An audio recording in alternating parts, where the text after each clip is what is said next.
Yeah.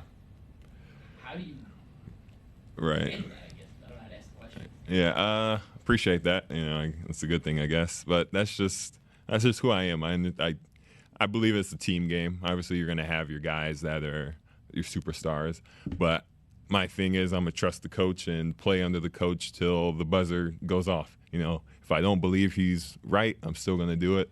I'm just your Captain America. I'm your soldier to. I'm your soldier to come get on the mic. We're talking about how I'm a humble guy. Apparently, you got something to say. I'm doing the interview now. What'd you think about the Jarrett Allen? Don't let that shit fool you. Jarrett Allen's not a humble guy. It's all a facade. It's for the public. No, I'm joking. This is one of, if not the selfless human being I've ever met. You see it on a night-to-night basis what he does, but he's really just caring about everybody else and be trying to tell him to care about himself sometimes. Get self-care. Take a game off. Sit. Enjoy the weather or something, whatever. But he don't do it. He wants to be there for us. So I love this guy, man. I love this guy. So that's all I got. You can go ahead and finish. I'll be over here. Yeah, that's $10,000 out of my pocket. I got to pay these guys to say that.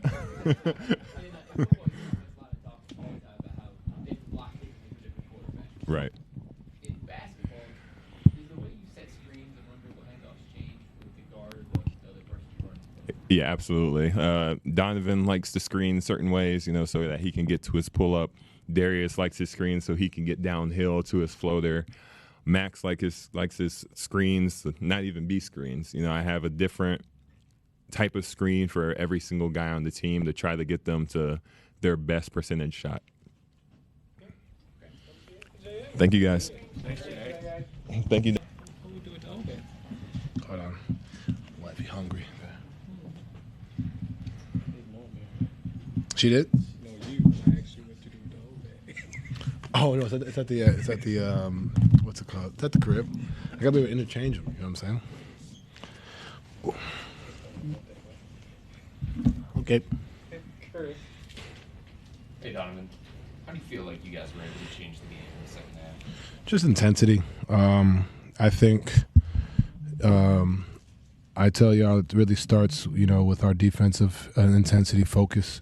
I didn't feel like we had it, at least for the first quarter. I think second quarter we had it in spurts, and then obviously second half we did what we were supposed to. And not every game is going to be perfect. Not every game you're going to come out and start the right way, but it's just how do you continue to bounce back and respond. And as a collective, we were able to do that, and we did a pretty solid job on the boards, which I'm really happy about. That's been my focal point for the group. Just being able to be physical, get on the boards, and find different things, and then obviously being in the gaps and trying to be physical on the ball and different things. So we figured it out in the second half, and did our job.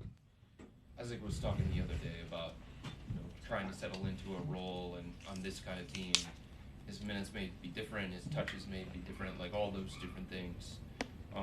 When he has a game like he did tonight, especially in the second half, like what does that make you think about what you can get from Isaac in the playoffs? Isaac's a guy, man. Since I've been here, he is he's consistently, progressing.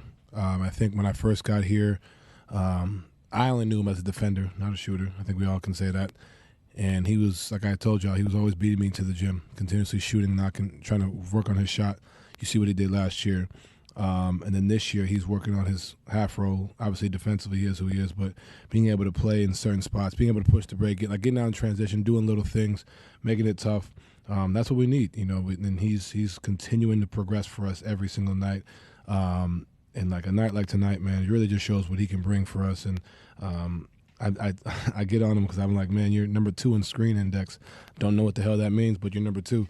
So I tell him, like, just keep doing that great job of that. And we know he's always in there playing the pocket, and he's confident in that. That's a skill. Be able to get in the half roll, make plays, and not have to panic. You know what I mean? I think that's something that we really trust him with. And it's great to see on nights like tonight. Even when he was 1 of 6 from 3, he's still finding ways to impact the game in a positive way. I showed him that stat the other day. You did? I saw it. I made sure. I was like, hey, set some screens then, goddamn. Yeah.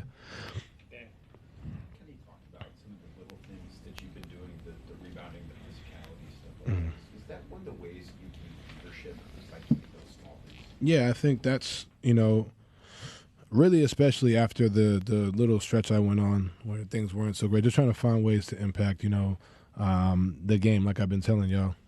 Being like second half, I think was really different for me, and even the second quarter, picking up at the end of the first, was it when I picking up DeLon Wright, like trying to make that a point. I'm not saying you're to guard a guy 94 feet, but just trying to create, havoc in some way, shape, or form, getting on the boards.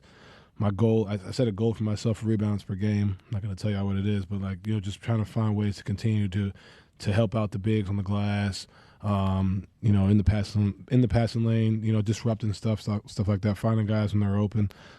That's really what it is. The scoring is going to be the scoring. Tonight's 27, some nights it's 20, some nights it's 40, whatever it's called for. But how am I impacting winning? And that's been pretty much my mentality. How did the second half went tonight? Maybe the final 28 minutes. How you expected things to go for you guys after having a couple of days off for the first time in a while? Yeah, I think they give them credit, especially OG came out firing, really comfortable. But the biggest thing, like I always say, that's never going to be perfect. You would think, we have rest, we're going to be, guns blazing, from the jump. It's not the case. How do you respond to that? And I think the second half is just who we are, and nothing really to worry about, not to hang our head. When we were down 15, no one really looked nervous or panicked. It's just like, all right, let's get back to what we do and figure it out. Hey, Donovan, obviously, you're a finalist for that Teammate of the Year award. So I just wanted to ask you kind of what your approach has been like this season. I know you've been a big-time leader throughout, but what have you done differently or extra or whatever this season? I think the biggest thing, especially when I was talking to Kenny when he first got the job, was empowerment. I feel like I've always been pretty good at it, but I think there's another layer to it. And the one thing everybody talks about, and I've heard for so many years, is everybody talks about sacrifice. Everybody says you got to sacrifice until it's your turn. You know what I mean? And are you willing to do that for the greater good of the group? That's the ultimate test, to me. It was different. I'm not going to say at first I'm like, man, I'm coming out in 4 minutes. All right, the touches are down. You're doing something for 7 years and you have success as an individual with it. It's natural to kind of, try to figure things out. But one, it helped we were winning. So, clearly I'm doing something right. But also it's just you look yourself in the mirror and okay, how do we get the most out of Evan? DG getting back to form, getting Ty Jerome, Sam Merrill, Isaac Dean. What does that look like? Like I said, I'm going to do that. But how, for me, am I impacting the game at the highest level? How am I in huddles, keeping everybody calm? Sometimes it's just shutting up and, letting it just play out. Sometimes it's, before a big game, hey, take care of your body tonight. Whatever the situation calls for. And I'm also grateful my teammates allow me to do that. Allow me to, be that guy because, it can be different in NBA locker rooms. Some guys may not just be receptive to it, but they allow me to be that guy. And, I'm not who I am without them. And I'm just continuing to find ways to impact. And like I said, it's obviously statistically, this is a down year, if you want to call it that, but this has been the best season as a group for me, and that's really what matters is winning.